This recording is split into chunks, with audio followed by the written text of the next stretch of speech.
పాటు ముత్యాల యాదగిరెడ్డి గారు ఉన్నారు. అన్న నమస్తే. నమస్తే.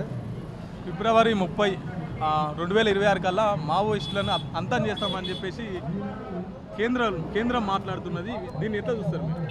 అందుకే చెప్తా ఉన్నాం, ఈరోజు ఏదైతే ఆపరేషన్ కగార్ నిజంగా కూడా అటవీ సంపదను దోచుకోవడానికి కొంతమంది కాంట్రాక్టర్లకు ఆదాని అంబానీ లాంటి వాళ్ళకు దోచిపెట్టడానికి ఇలా బీజేపీ ఒక మతోన్మాద పార్టీ దేశ కేంద్రంలో ఉంది.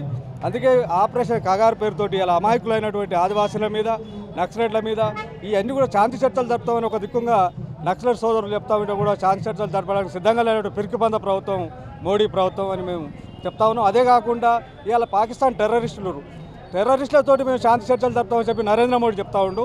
మన దేశంలో ఉన్నటువంటి ఆదివాసీలు బలహీన వర్గాల పక్షాన పోరాటం చేస్తున్నటువంటి మావోయిస్టులతో ఎందుకు శాంతి చర్చలు జరపని చెప్పేసి కేంద్ర ప్రభుత్వాన్ని డిమాండ్ చేస్తా ఉన్నాం. ఖచ్చితంగా మావోయిస్టుల పక్షాన ఇక తెలంగాణలో ఉన్నటువంటి వామపక్ష పార్టీలు అన్నీ కూడా రోడెక్తా ఉన్నాయి. రానున్న రోజుల్లో శాంతి చర్చలు జరపకపోతే కేంద్ర ప్రభుత్వాన్ని మెడలు వంచి గద్దె తిప్పడానికి సిద్ధం కావాలనే ఆలోచనతో ఇలా చలో ఇంద్ర పార్క్ అనే మీటింగ్ వచ్చినామంతా కూడా.